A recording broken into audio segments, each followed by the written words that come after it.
And then share screen.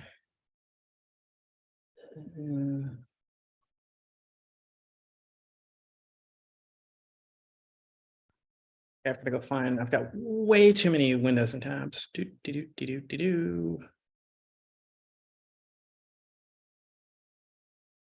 Really should get one of those little appy things that,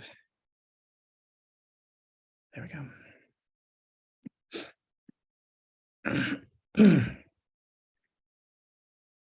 So now I've got the window in the foreground and share the screen and managing technical and individual contributors. All right. So last week we blazed pretty quickly through part one. I think we got through almost all of part one, maybe not the whole thing, but we basically talked about like motivation, right? Like, why would you want to do this, right? Why are you interested in this material, and so on and so forth, right? And it's about, doing some introspection on like, okay, what do I really want to do career-wise and why? And when you look at the list of tasks, for example, Gottschalk, showed up. I don't know if he's going to keep showing up, but he showed up the first day and like, I enumerated like, oh, here's all the things. And he's like, yeah, I've pretty much decided this is not what I want to do. And so he, I think he's going to nope out. I don't know. He's welcome to come and hang, but similarly, in the other tranche of class, we had, Seth, Irene, and M. George. And M. George basically, was like, I'm on the fence, managing versus tech leadership. And he's pretty much decided to do tech leadership, but he's sticking around because he still thinks this material is interesting and might change his mind later. All right. Okay. And we finished this off with, even if you decide not to go into leadership, or you think your leadership path is going to be later in your career or what have you, understanding like, what it is that being, we're going to start with line manager. We're not going to really talk about directors or VPs or whatever. Understanding like what it is that, line managers do, what are the challenges, et cetera, et cetera. Honestly, I think it makes you a distinctly better individual contributor because you know what you can and can't expect from your manager. You give you a better sense, more than just sort of on a gut level, of what a good manager is and isn't, and how you can support that person because they're, hopefully they're doing their best to support you. It'd be nice if you did what you could to support them. It's sort of that becomes very win-win virtuous cycle, I think. So, and George, you weren't here last week. We can find time to kind of blaze through this material independently, and I'll be recording from here on out so that missed sessions won't be the end of the world.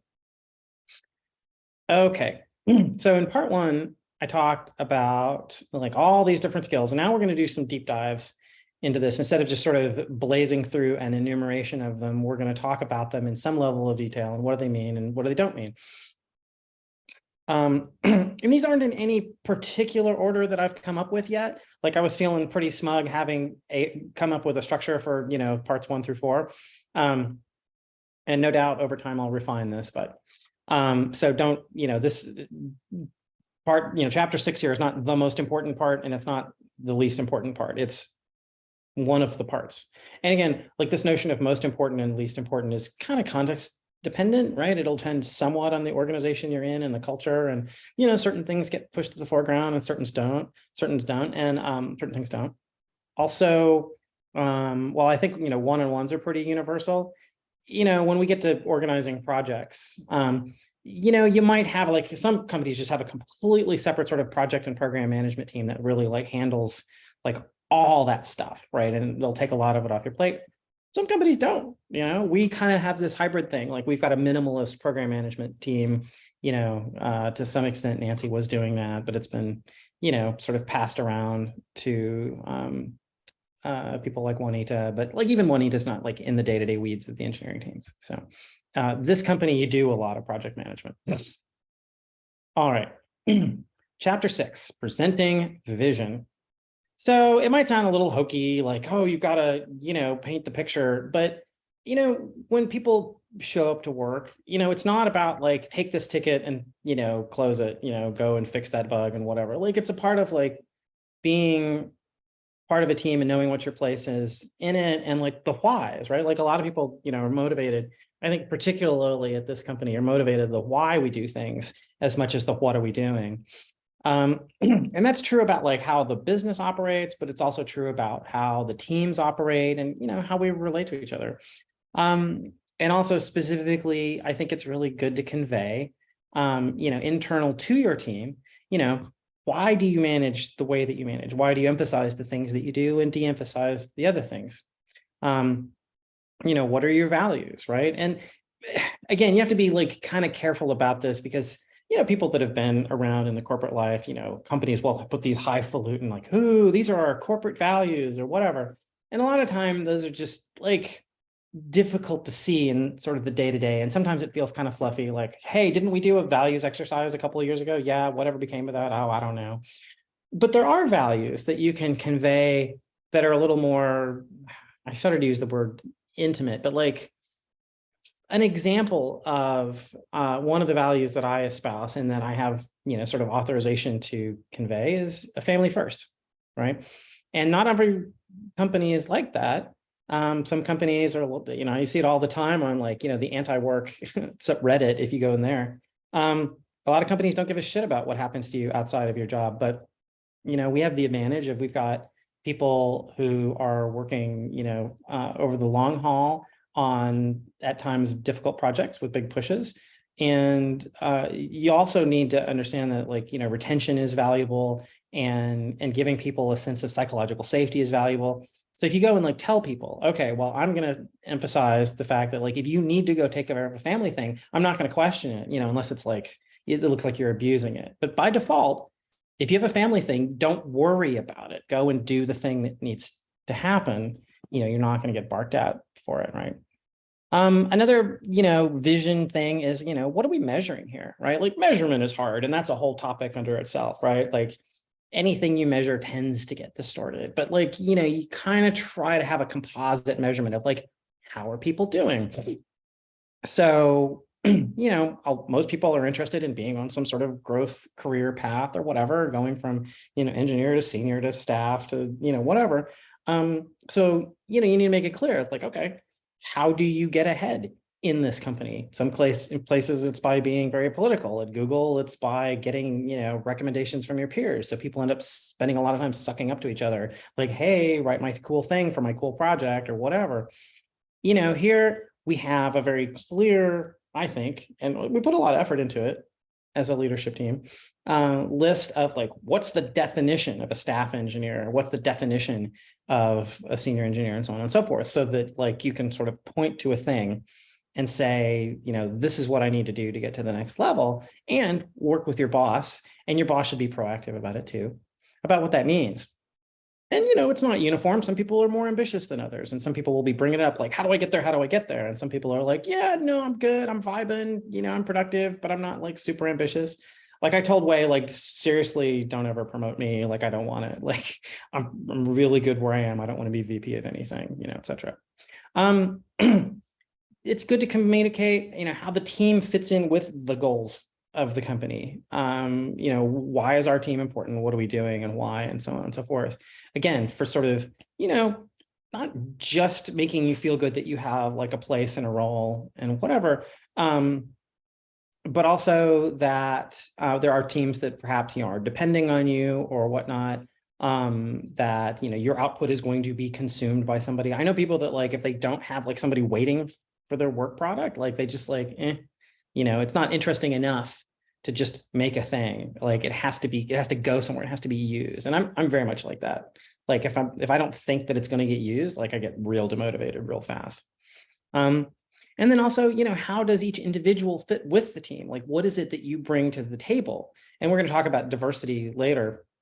But, I look for teams that are diverse in a number of ways. We'll get to this in some more detail, but like there's sort of the axis of seniority, so you've got a mix of like, juniors, seniors, ultra seniors or whatever.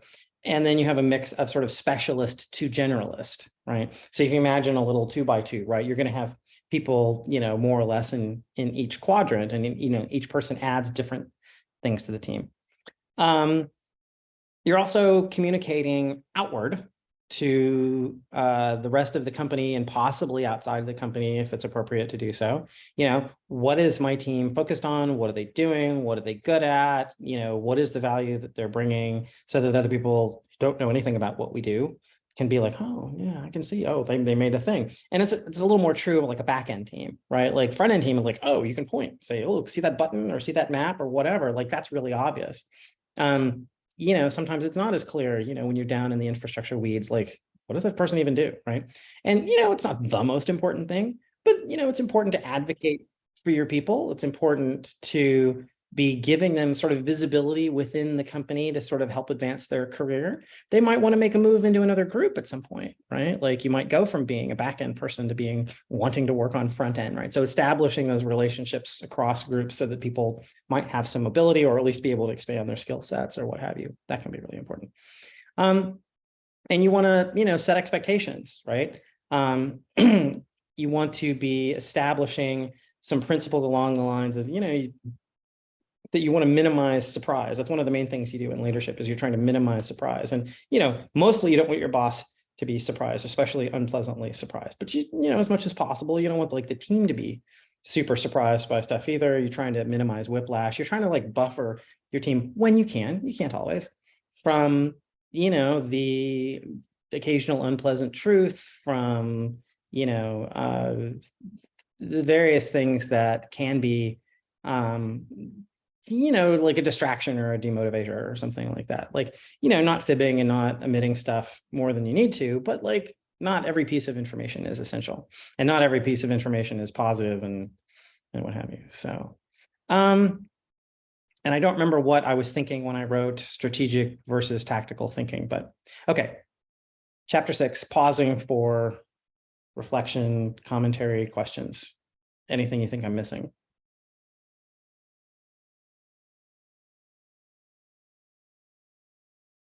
All righty, happy to move on. All right, expand that a little bit. Another thing that you will find different, I think, from being an individual contributor is time management, because, as I just sort of, lay out very bluntly here, there's a zillion things you could be doing, right? And I enumerate a bunch of them here, and you'll probably be doing a bunch of these things. And, some of you will probably already feel that your schedule is sort of hopelessly chopped up into little chunks and meetings and what have you, but like it never gets any better when you're in leadership. And there's always more to do than you have legitimate time to do. One-on-ones, meetings, interviews, training, planning, budgets, reviews, all that stuff. You will never have enough time. Or that's what it often feels like to me. So the question is, how do you prioritize? If most of the time, I think as an individual contributor, you know what your number one priority is. Your boss should be letting you know, right? And you've got some ticket or set of tickets or reading or research or debugging or something. Like you generally know, like this is like the main thing I'm working on until that's done, and then I'll go and find another thing to do. Maybe you'll have two priority things so that if you get blocked on one, you can work on the other. But like, there's this concept. There's a lot of things from Paul Graham, who's this VC and a writer, that I don't agree with. But one of the things I do agree with is that there's this distinction between maker time and manager time. Maker time requires sort of deep focus and the ability to like pull a lot of details, facts, abstractions, whatever, into your head, process, consider, how do things relate to each other? What data structure should I build? Getting deep into the weeds of debugging and SQL queries, stuff like that. That requires focus. And it doesn't take much of an interruption or distraction for all that stuff to just fall out on the floor. And you almost have to start over. Like I think everybody here's probably been in the, familiar with, and it probably craves the deep flow state where you're just like in the zone and like, you feel like you're bringing as much of your brain as possible to like solving a particular problem. You don't get to do that very much, if at all, sort of as a manager. And that's kind of a thing you have to let go of. Like if you're kind of addicted to that flow state, I was for a long time, you kind of have to au revoir. And having said that, you got to maintain the awareness that like the ICs are going to need that. Like I'm constantly telling people like, if you feel like you're not being productive enough, or you're not able to get into that flow state, block off 4-hour chunks. Like 4 hours, I think, is kind of the minimum to really get into that, deep, the deep zone of accomplishing stuff or whatever. So you're sort of saying au revoir to maker time in favor of manager time, which is just going to be chopped up all the hell. Because like, it's not just the meetings, it's you're handling exceptions and interrupts, that come from Slack and what have you. And of course, that's true. The higher you go, the more your job just becomes exception handler, and it's less, focus on a thing and let more sort of like make sure that none of the fires is burning out of control. So, and it's really a good question of like, you're asking yourself sort of on a, whatever periodicity, every, beginning of the day, the beginning of the week, the beginning of the quarter, what's important, right? So for me, for this quarter, for example, the 360 reviews are really important in a way that they're not the rest of the year because we're not doing them, whatever. So that gets pushed to the foreground. There's some phases where staffing is hugely important. At the moment for us, it's not, we're stable. And, depending on where you are in the system, you may or may not be doing budgets and so on and so forth. And that tends to be sort of a end of the year, beginning of the year exercise. So, again, this is a tiny subset of all the different things. And, sort of keeping your head up and doing that sort of meta analysis of like, okay, of all the things I could be doing, what should I be emphasizing? What should I be prioritizing? Because I'm never going to get to all of it. That's a never-ending process. All right. Wow. Okay. Chapter 7 went really fast. There's like, I don't know, a lot of chapters. So, we're not going to blaze through this. Questions about time management?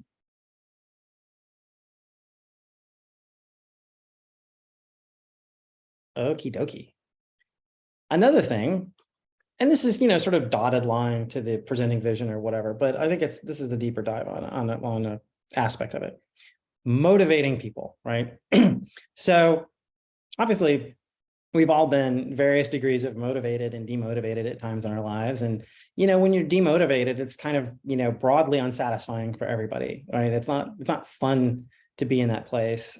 I don't find. I mean, maybe some people are like fine, just like kicking back and collecting a paycheck. And, honestly, under capitalism, that's not completely unethical in my book. But having said that, like, there's all kinds of ways to get paid, and like having job satisfaction and like enjoying what you're doing and feeling that sense of productivity. Not everybody experiences it, but I certainly do. Like if I'm not, feeling at the end of the day like I did something, then I'm like, well, what did I even bother? Like, why am I even here if I'm not accomplishing things, occasionally? That's not to say you're not going to have a bad day. You're going to have a day you feel off, you feel fuzzy headed, you feel tired, you stayed up too late Thursday night or whatever it was, not every day has to be productive. And I don't want you to, sort of over internalize capitalism, because ultimately we're all cogs in the machine that the money class controls. But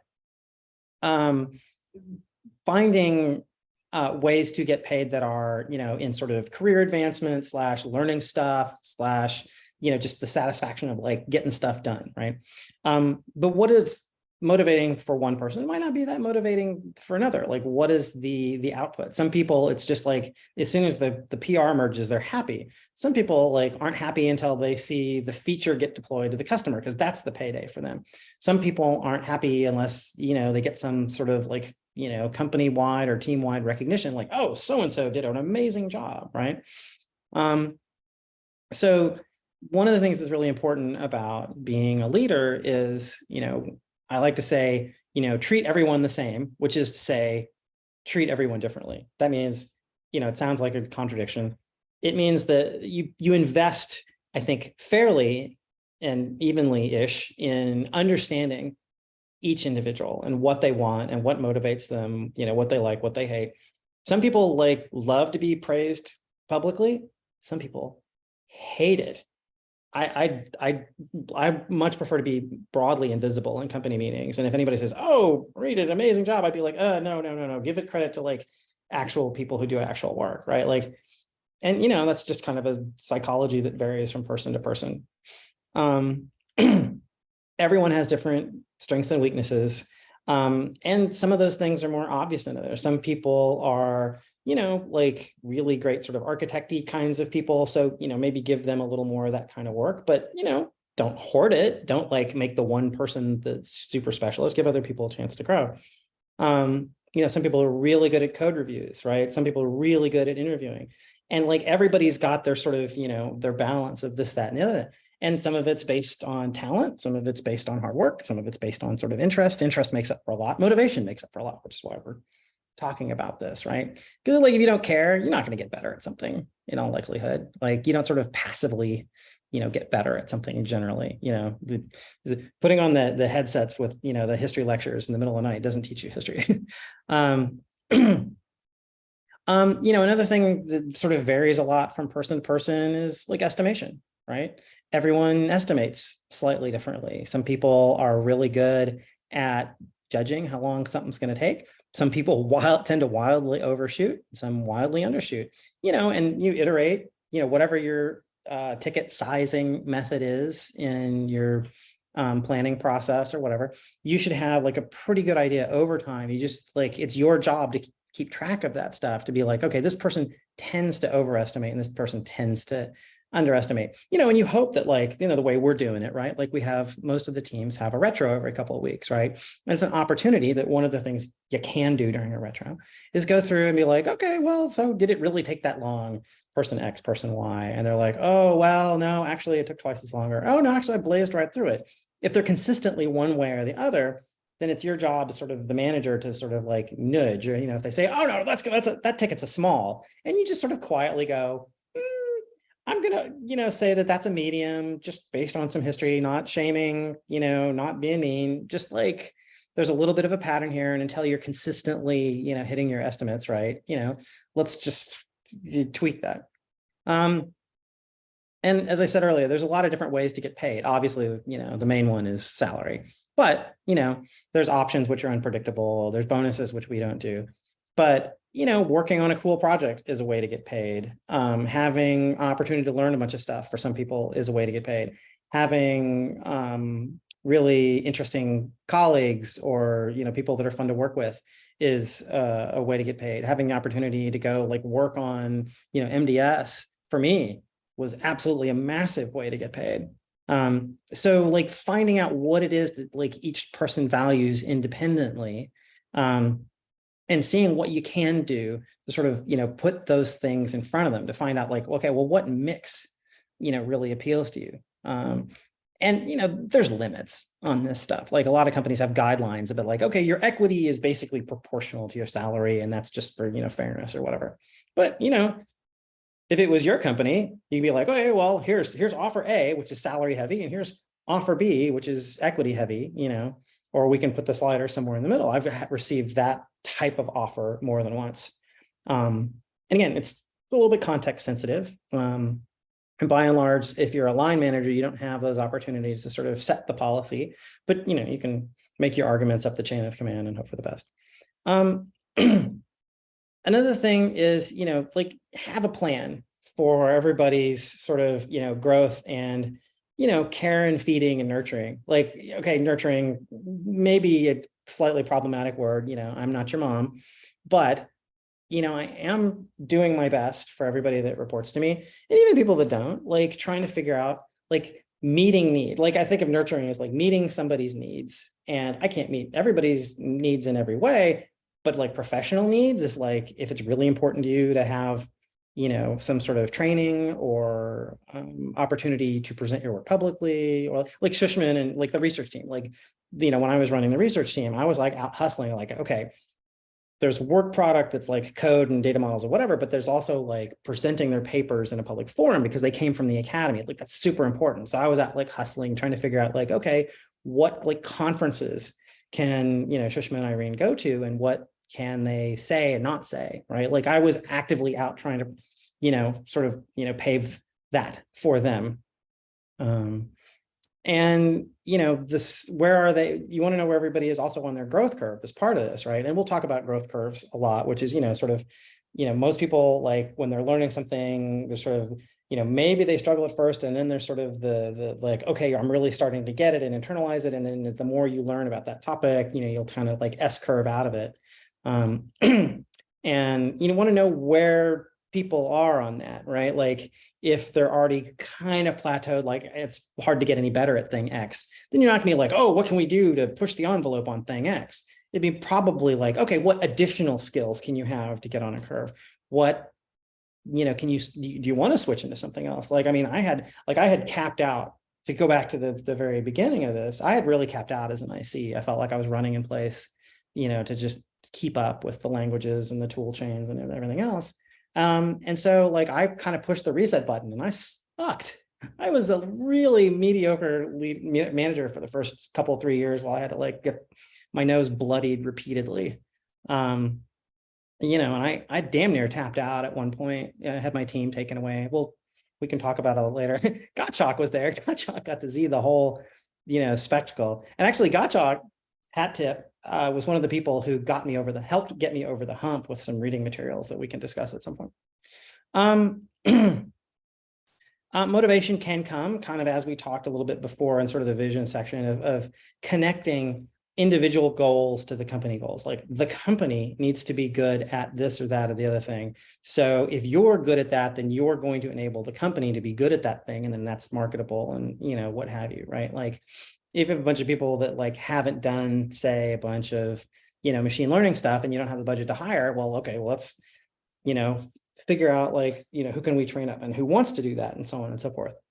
Maybe not like the best example here because we have people, who are into that, but like, and, you also kind of want to have like this opportunity for people to move up sort of in context, right? You don't want people to feel like they've hit a ceiling. Like there was this kid that worked for us for a while, Max, and he was really frustrated that like there were too many senior people already and he was never going to get ahead that way. And I think it was kind of an immature response to that, but it was his feelings and he left, because of it, right? So I could have probably done more to sort of address those feelings, to make it clear that there was a growth path. I think, that was to some extent, he was just really junior. And to some extent, I failed him to, communicate as well as I could have about that.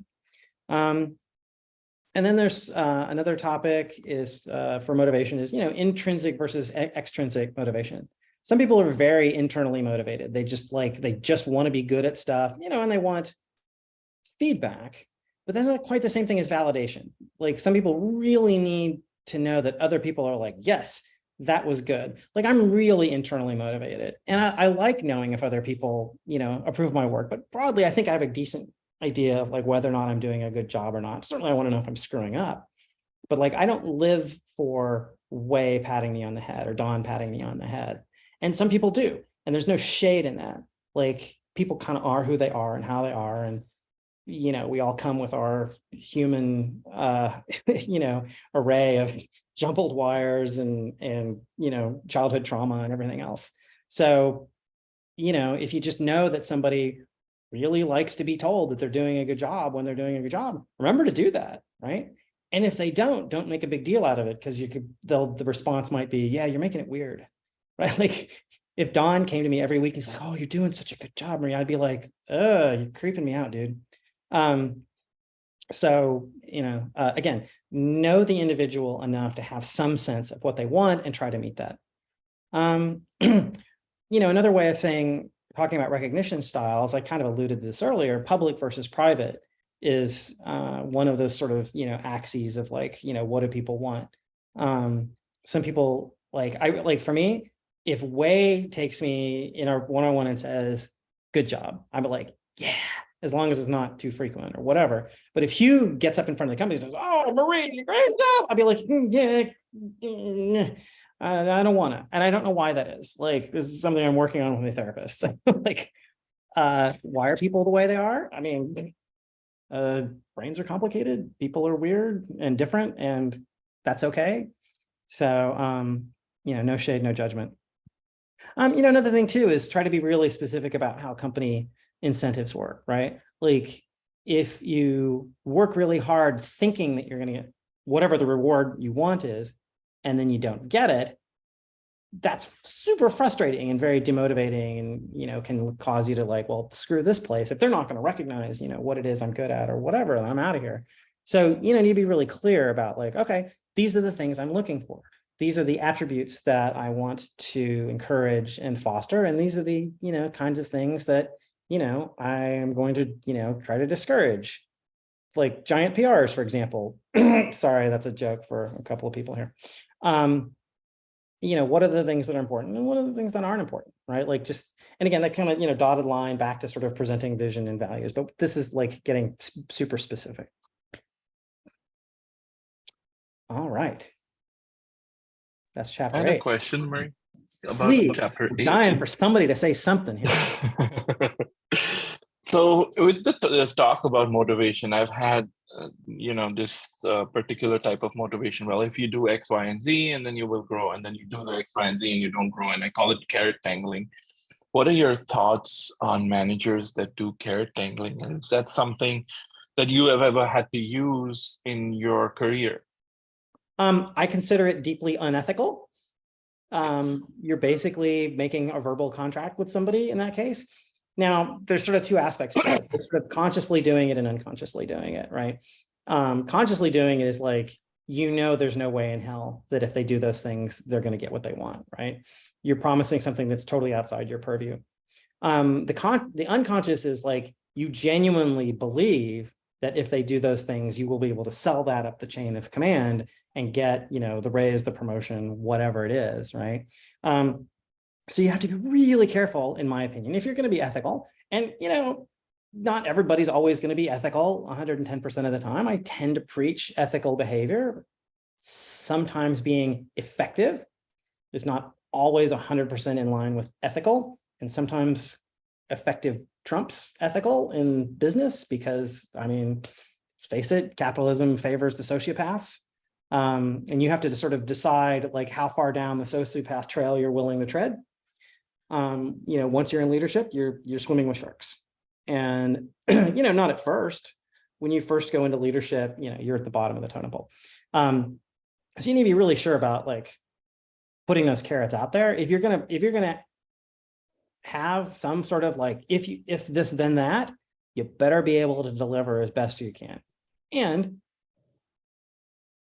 it's unlikely you'll be able to deliver 100% of the time because, if you promise something 6 months ago and then situation changes on the ground or what have you, but that's something you should communicate, like sort of the moment, something, is up or whatever. I do my damnedest not to do it. And I expect people to call me on my bullshit if I were to do it. But largely, I would say that the most frustrating thing I had was at Zipcar. I really wanted to make director, and a lot of people already thought I should be a director, that I had been functioning at a director level for a long time. But the VP was like, well, if you want to be director, you have to do this, that, this, that, this, that. And, there were times when I felt like I had done all those things. And he's like, oh, well, no, but you haven't done this. And I'm like, I don't remember that. And he's like, well, but that's important. And I'm like, and eventually I got there. And, I got my title, which it's harder at a big company. The little companies have title inflation. Zip is owned by Avis, which is Fortune 500, which means, titles really have very specific meanings, sort of that are leveled across, the corporate landscape. What's the definition of a director? Well, it's not just like somebody who's precocious and really good at their job. It has a very specific, like at bare minimum, you need to be able to train up line managers, right? Which is what I'm doing now.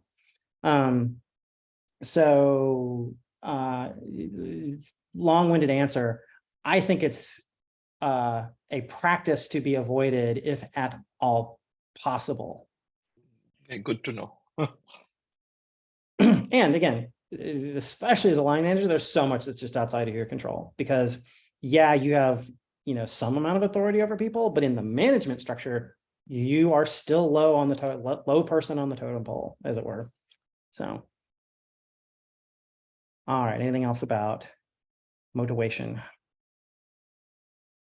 Anything I missed, like anything that goes like, oh, but what about, Actually, yeah. My motivation is to when my decision making is trusted. Like that is hugely motivating when I can say X is because Y, and it's largely accepted as I'm probably right. So that's probably leaning me towards ice. That this is coming up, kitty cat. I had a context of working for someone who made me justify literally everything. And Oh, I hate that. I absolutely hate that. Micromanagement. Yeah. Cool. All right. I think we can squeeze in talking about one-on-ones, and that'll probably be it for the day.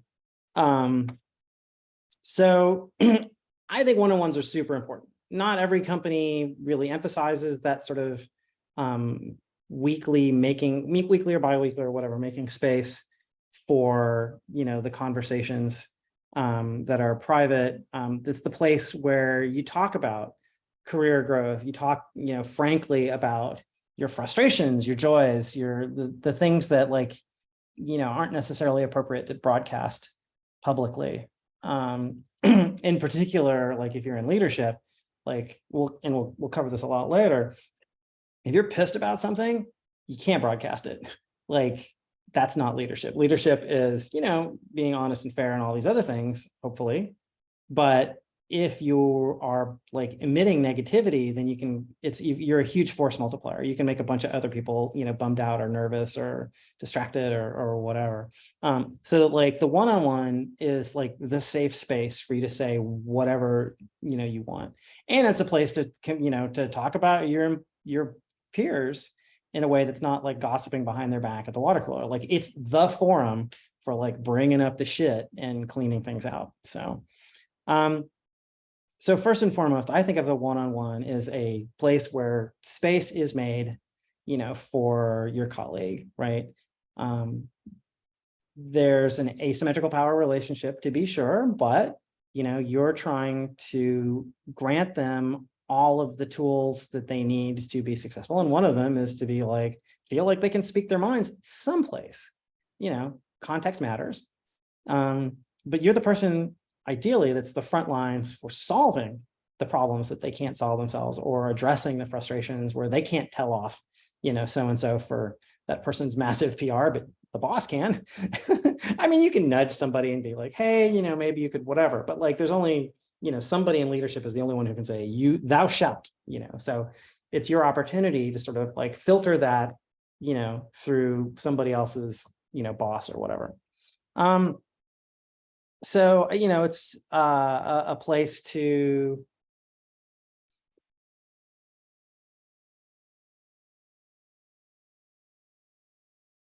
I gotta fix the wording on that later. It's a place to learn about the person.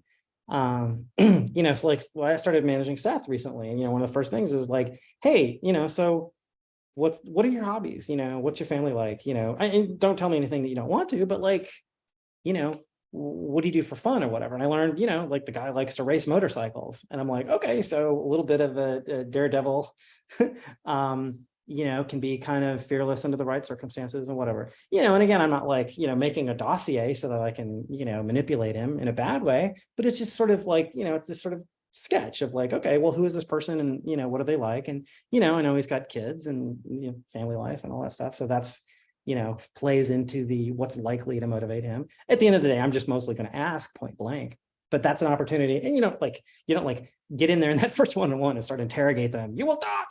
It's sort of a picture of somebody develops over time as you build a relationship with them.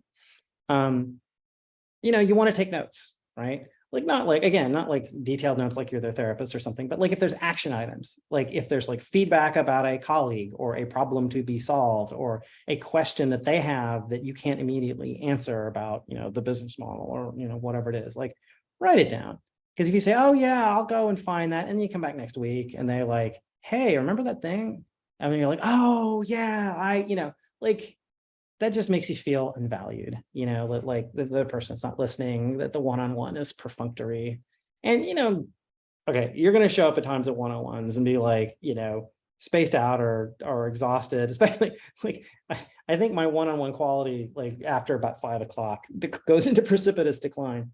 But you just still to try to, give it your best effort and close those loops, right? Make the person understand that you're genuinely paying attention, that you're genuinely interested in solving problems for them, and most people will work that much harder if they feel you give a shit, because otherwise, why am I doing this? And again, there's all sorts of ways to get paid. But having a boss that like seems genuinely invested in, the things that you're interested in achieving and accomplishing in their role at the company, it really helps, sort of foster that sort of trust that like, okay, I'm not just like wasting my time doing this stuff that I'm doing to collect a paycheck. You also want those notes for, well, I don't remember talking about whatever. I mean, like, refer to those notes, like before you go into the one-on-one each week. I've got my, piles of, notepads that I have, and so on. So yeah, follow up and follow through. And that goes both directions, because sometimes you're going to ask them to do something as well, but probably more likely they're asking you for things. But generally, yeah, it's a two-way street. Everybody's allowed to ask for things. You might not get them. You might have to say no or whatever, and you have to know when to say no. And I don't have any like concrete examples of that, but certain things like, oh yeah, I can't do that for you. And you have to be clear about that as well. But when you can follow through, if at all possible, diligence really goes a long way to sort of, winning people over. So career growth, maybe no, you're not talking about it every single week, but you've got you should have a model of that person's sort of career path that you've built up in your head, whether it's aggressive or less aggressive, based on, what they've expressed to you. And sometimes you'll see things in people that, maybe they don't necessarily see in themselves, that like little nudges can sort of like, hey, have you considered, taking a leadership class or whatever? I think you'd be really great at it. I mean, I had no interest at all in going into leadership exactly. It really wasn't until Hugh came to me, God, several companies back. It was 2006, 2007, and said, hey, we need somebody to run the software team. I think you'd be great at it. And I was like, but it wasn't, once he planted the idea in my head, then I started chewing on it. And, not all my reasons for going into it were, perfectly noble. Like part of it was I had like chronic tendonitis from like shitty posture and bad typing hygiene for a lot of years. And my wrists really, really hurt. Did I tell anybody that I wanted to go into leadership so that I could type less? Nope, not a soul. Oh no, I told my partner and that was about it, because I didn't want anybody to know that was part of it. But in the end, I committed and what have you. And so I got on that particular growth curve. And so whether someone is, you're nudging them or you're just like feeding them according to what they want. Like Seth right now, he's expressing a lot of ambition and he's working really hard and like, he's full on, I want this. And he's basically doing what Evan did. Like Evan, worked here for like a year and he's like, I'd really like to be on the leadership path. I'm like, okay. So a lot of this material came from sitting down with Evan and like, okay, here's how you get there. And obviously it's vastly more material now as I've continued to pad this document out. But, it's also the one-on-one is also a great place to give sort of, sometimes the feedback that they don't necessarily want to hear, because you certainly don't want to like call people out in public and you don't want to like crap on people over, not crap on people, but like give hard feedback without, with all the too much context stripped via text messages or emails or whatever. Like sure, if it's a formal reprimand or whatever, but like you're just talking to somebody, like tone of voice, posture, all that stuff is really important in sort of conveying where you're at and humanizing potentially difficult feedback or whatever. And sometimes you're giving them hard feedback, but also sometimes you're receiving they're like, I don't know who to tell other than you, but so-and-so is being a real, jerk, or they're being out to lunch or they're whatever.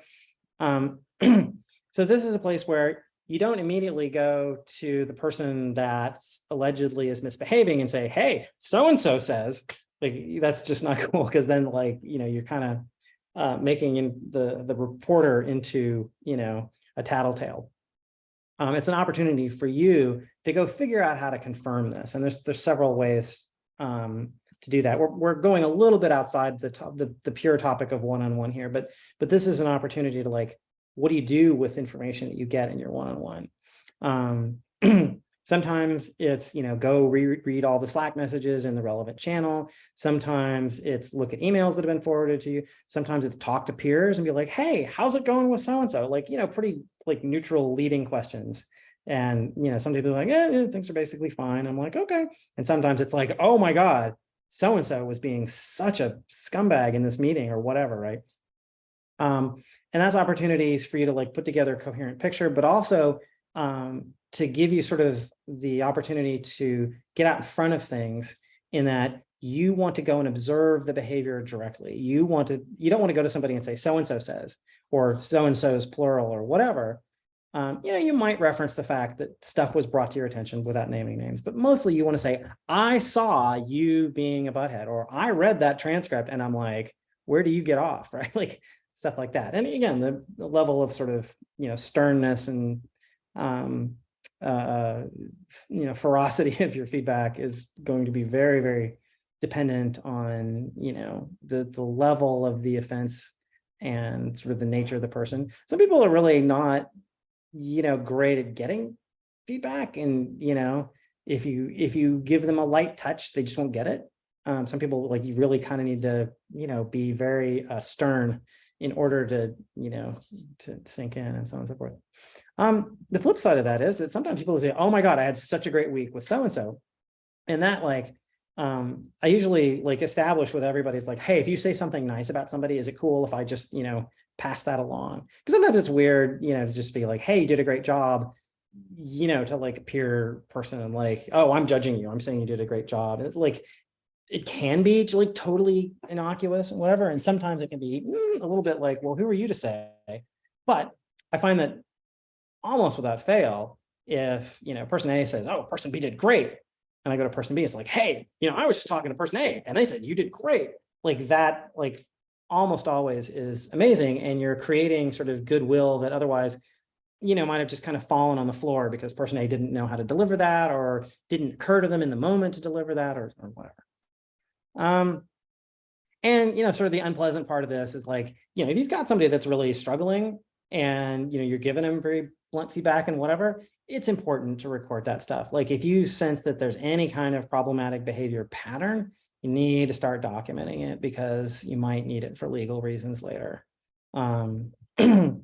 In terms of like, yes, we discussed that thing. Yes, I gave you clear instructions not to do X or Y, or to do more of A and B, and you didn't do it. And, that's why you're getting a PIP, or that's why you're not getting the promotion, or that's why you're getting, let go, stuff like that. Like paper trails are super important, when things go south.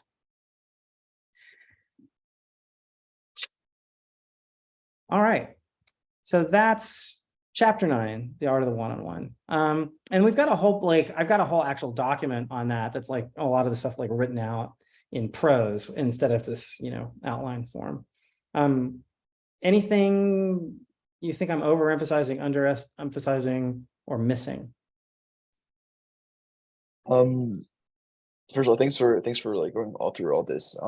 I really like it when you give like personal anecdotes of like examples of people you dealt with like for any of these points. It gives me like a really good like concrete example of like how you go about making these decisions. Yeah. Well, I go back and forth on that. Like, yeah, concrete examples are awesome, and they're anecdata, right? Like, if I had a lifetime to do this, I would do studies and collect, 10 examples for each, and, have graphs and charts and, whatever. A lot of this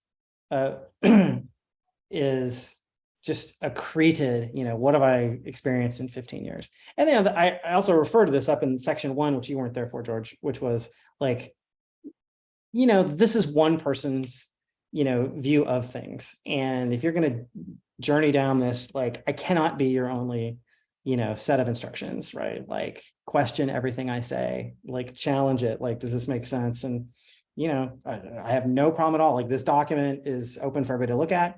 If you, want to discuss any aspect of this with literally anybody in the company and say, I think this is suspect, or I think this is overemphasized, or whatever, right? Like, I'm super wide open to making this. This is not about me. This is about making this document as helpful as it can be. And it will never be, you know, the end all be all, no matter what, so.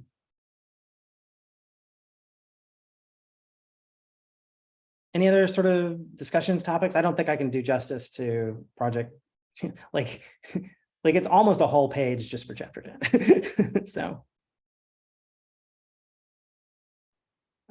Well, happy Friday, everyone. Thank you for your attendance. And I'm going to stop sharing and I'm going to stop recording.